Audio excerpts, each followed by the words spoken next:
سلام، من یه نقاشم. توی این ویدیو میخوام بهت بگم آیا واقعا میشه از نقاشی پول در آورد؟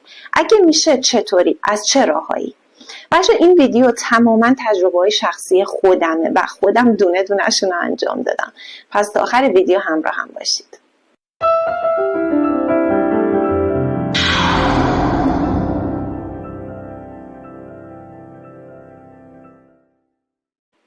اولین روش گرفتن سفارش چهره است که اکثریت هم این کارو میکنن و اولین در واقع راه درآمدی که به ذهنت میرسه همین گرفتن سفارش نقاشیه.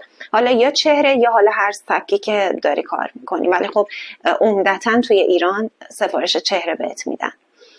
خب من خودم این کار انجام دادم. بچه ها خوبه، میتونی پول خوبی ازش در بیاری. خب منتها طبیعتا هر چقدر خودتو تو شبکه‌های مجازی معروفتر بکنی، هر چقدر بیشتر رشد بدی و خودتو بشناسونی به همه، خب نرخ کارات هم میره بالا، تعداد کارهایی که سفارش بهت میدنم بالا میره. ولی یه سقفی داره. اگه خودت بخوای همه سفارش‌ها رو انجام بدی، اینا یه سقفی داره.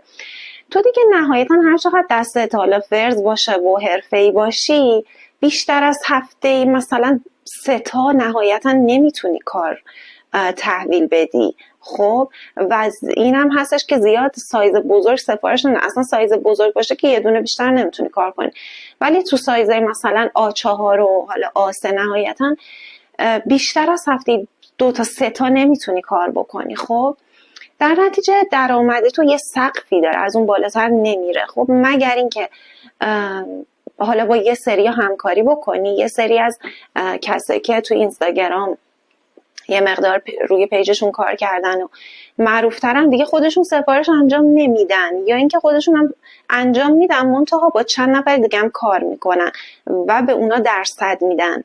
مثلا فکر کن هفته 10 تا داره سفارش میگیره، 2 تاشو خودش میرسه انجام بده، بقیه‌شو میده به اون هنرمنده که داره باشون کار میکنه. خب و درصد میده. خب این یه روشش. من یه مدت این کار انجام دادم برای چند سال، ولی متاسفانه مشکل گردن پیدا کردم و دیگه الان نمیتونم کار سفارش انجام بدم. مورد دوم آموزش نقاشی هستش. ببین تو اگه آموزشگاه داری که چه بهتر، خیلی خوبه. خب ولی اگه نداری میتونی از یه قسمت اتاقت استفاده کنی. خب یعنی از یه گوشه اتاق میتونی استفاده کنی، وسیله هات اونجا بذاری، برای خودت یه فضای کاری درست کنی. اینکه یه فضا تو خونه برای خودت داشته باشی، این خیلی بهت روحیه میده. وسیله هاتو یه جا جمع کنی، اینا جلو چشمت باشه، اصلا یه انرژی بهت میده. خب میتونی آموزش بذاری. حالا بعضیا توی خونهشون یعنی یه جوریه، حالا یه اتاق اضافی تر دارن یا به یه شکلیه که میتونن هنرجو رو بیارن توی خونه. خب که من خودم اینو نمیپسندم، دوست ندارم غریبه وارد خونم بشه، احساس راحتی نمی کنم.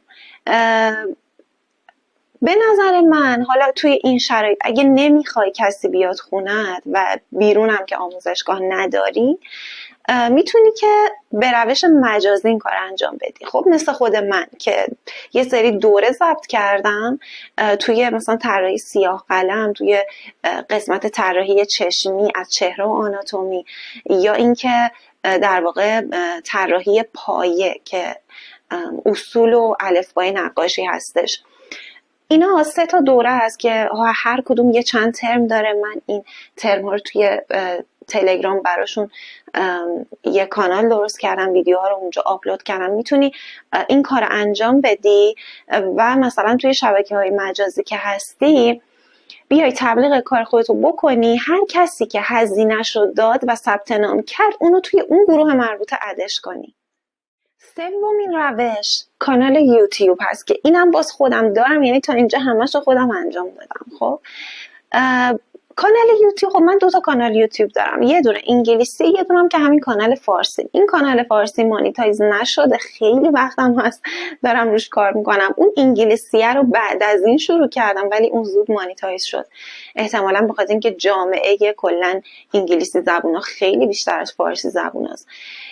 و اینکه همین دیگه اون کانالت مانیتایز میشه و تو رو به درآمد دلاری میتونه برسونه که این خیلی جذابه. واقعا کسی که توی ایران داره زندگی میکنه باید یه درآمد دلاری داشته باشه، اصلا درآمد ریالی دیگه نمیتونه میدونی ساپورتت کنه. چون شاید مثلا یه کسی داره ماهی 20 میلیون حقوق میگیره، خب این 20 تومن شاید الان بتونه مثلا یه زندگی معمولی فراهم بکنه براش، ولی مطمئن باش 6 ماه دیگه این 20 تومن میاد میرسه به خط فقر. خب و سال بعد دیگه اصلا کلا یعنی اصلا نمیتونی دیگه حتی یه نفس بکشی با این 20 تومن، چون هی داره ارزشش رو از دست میده. در نتیجه بهتر که درآمد دلاری داشته باشی، هر چقدر کم باشه بازم هرچی دلار میره بالا ریال سقوط میکنه، درآمد تو سقوط نمیکنه و سر جاش وایستاده. چهارمین مورد NFTه. اینکه کاراتو تبدیل بکنی به NFT. خب به این صورتی که تو میتونی کارهای دیجیتالی داشته باشی، همون دیجیتال آرت. خب یا اینکه میتونی همون نقاشی دستی تو یه عکس خیلی خیلی با کیفیت ازشون بگیری با دوربین حرفه‌ای و خب اینو مثلا تبدیلش بکنی توی یه سری سایت ها هستن که میتونی کارتو به NFT تبدیل بکنی و اونجا بذاری برای فروش. خب من خودم این کارم کردم، منتها یه سختیایی داره، اینه که حتما باید در واقع تا اگه میتونی از VPS استفاده بکنی. خب VPS هزینهش بالاتره و سرعتش هم پایین تره، هیچ وقت مثل VPN نمیتونه برات کار بکنه و میتونی که همون از VPN استفاده کنی، ولی باید حواست باشه IP تغییر نکنه، سرورت به هیچ عنوان تغییر نکنه. خب من 2 بار این کار انجام دادم، یک بار سرورم عوض شد و اصلا پرید، اون صفحم پرید، توی سایت اوپنسی بود صفحم، و اینکه 2 بار این کارو کردم، ولی خب هر بار به خاطر همین بحث در واقع فیلتر شکن و این چیزا نتونست خیلی موفق باشه، میدونید. حالا نمیگم نمیشه، تو ایران نمیشه، ولی چرا میشه، خیلی ها دارن این کار انجام میدن و واقعا هم موفقن. خب ولی من حالا دیگه نرفتم دنبالش، حس کردم ولی خیلی حالم نمیکنم باهاش. خب باید این کاری که انجام میدی خب باش حالم بکنه دیگه. من خیلی خوشم نمیومد، اینه که کلا هیچ دنبالش هم نرفتم که این مسائل رو برطرف بکنم. 5مین مورد فروش تابلو هستش. خب این یه مقداریش از سخت‌تر باشه، نیازمند اینه که تکنیکای فروش رو بلد باشید و اینکه اصلا البته فروش دوره هم همینه ها، فروش دوره‌های آموزشی هم نیازمند اینه که بلد باشید، ولی میدونی شاید مثلا فروش دوره طرف وقتی تو پیجت میبینه کارتو، کیفیت کارتو، بهت اعتماد میکنه و آموزشتو میخره، ولی تابلوی نقاشی اینطور نیست، بیشتر یه کالای فیزیکیه. خب تو باید همون در واقع تکنیکای فروش در واقع کالای فیزیکی رو بلد باشی، این خیلی فرق داره با اون دوره. من خودم واقعیتش خیلی ضعیفم توی فروش کار فیزیکی، خب جنس محصول فیزیکی، ولی خب توی فروش دوره نه، خوبم، حرفه‌ای تر شدم و خیلی این دوتا با هم دیگه فرق میکنن. آره اینه. خب اینم تو چه بسترهایی میتونی اینو به فروش برسونی؟ خب اولین و مهمترینش که گالریا هستن. خب این که بری کاراتو توی نمایشگاه در معرض دید عموم بذاری، خب این دیگه سنتی ترین و در واقع شناخته شده ترین روش هستش. یه روش دیگه اینه که خودت میتونی توی سطح شهر اصلا یه فروشگاه بزنی از تابلوهات. حالا ولی خب خیلی مثلا تضمین شده نیست، مخصوصا توی ایران. حالا اینم بستگی داره که تو کدوم شهر باشی. اگه توی کلان شهری احتمالاً آره کارت بهتر خواهد بود، کشش داره بازار، ولی اگه توی شهر کوچیکتر هستی شاید این خیلی جواب نده این روش. خب تو باید اجاره مغازه بدی، از طرفی هم واقعیتیه مردم قدرت خریدشون خیلی پایینه و کمتر پول به کالای لوکس میدن، در نتیجه شاید این روش خیلی تضمین شده نباشه. اینکه کارتو ببری گالری یا بذاری این خیلی بهتره. میتونی تابلوهاتو توی همون پیجت هم بذاری برای فروش. اینم هستش، این موردم هست. باز اینم نیازمنده اینه که در واقع خیلی خودتو مطرح بکنی و بشناسونی به همه که بیان ازت بخرن. ششمین مورد طراحی روی لباس هستش. تو میتونی روی لباس، کیپ، کفش، همون طرحهایی که میکشی و البته خب باید با رنگ کار کنی دیگه، میتونی بکشی. خب من خیلی مغازه هایی رو دیدم که فقط این کار انجام میدن، یعنی فقط طراحی روی لباس و کیپ و کفشه. خب اینم هستش. ببین همه اینا واقعا نیازمند اینه که تو یه تبلیغات گسترده براشون داشته باشی. خب و اینطور نیستش که مثلا نمیخوام رویا فروشی بکنم، اینطور نیست مثلا شروع کردی همون روز بیاد مشتری بریزه سرت. نه، واقعا باید برای تک تکشون تلاش بکنی. خب من این موردم انجام دادم ولی نه به صورت خیلی گسترده، تقریبا تا اینجا همش انجام دادم دیگه.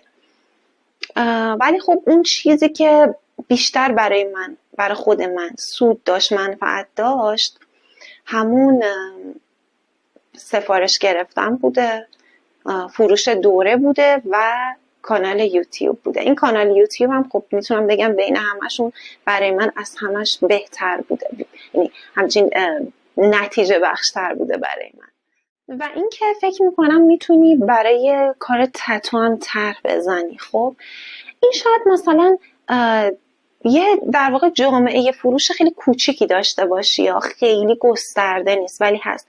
چون بارها شده تو پیجم تتو کارا اومدن مثلا به من میگن که آره میتونی یه مثلا فلان طرحو بزنی، ولی خب من حالا انجام ندادم، ولی 5-6 بار شده که اینجور بهم پیام دادن. فکر میکنم اینم هست، میتونی این کارم انجام بدی. و یه کار دیگه هم هست، این که مثلا میتونی روی لیوان چاپ بزنی، میتونی خیلی چیزا مثلا روی دفتر، خب یا مثلا میتونی حتی دفترش خودت درست بکنی و روی این چاپ بزنی. خب البته باید تکنیک چاپ و اینا رو هم بلد باشی دیگه، اینو من انجامش ندادم. یا میتونی مثلا با انتشاراتی ها کار بکنی برای مثلا طراحی حالا جلد کتاب یا دفتر یا مثلا حالا از این چیزا. خب باز اینم من انجامش ندادم ولی اون موارد دیگر رو انجام دادم. آره در کل از هنر میتونی پولای خوبی در بیاری. واقعا خیلی ها هستن که پولای خیلی خفنی در میارن که من یه سریاشون رو میشناسم خودم. ولی اینم در نظر داشته باش که به خاطر این وارد یه کاری نشو که بخوای ازش پول دراری. تو وقتی هدفت اینه، خب چون هی انتظار پولو میکشی، پول زود برات نمیاد. چون هی انتظارشو میکشی و دیر که به موقعش میرسی، در نتیجه کلا دل سرد میشی. خب و دیگه میذاریش کنار، میگی خب این که به من پول نداد. هدفت پول نباشه، تو دنبال عشقت، دنبال علاقت برو، بذار اون علاقه تو رو تو اون دوره خاکخوری نگه داره و بتونی اون دوره سخت خاکخوری رو تحمل کنی، اون عشق تو رو تو اون کار نگه داره و پولم میاد. تو اگه توی حوزه خودت بهترین باشی، مطمئن باش پول خودش میاد دنبالت. مرسی که تا اینجای ویدیو همراه هم بودی. اگه این ویدیو رو دوست داشتی، برات کاربردی بود، ممنون میشم با لایک و سابسکرایبت از این کانال حمایت کنی.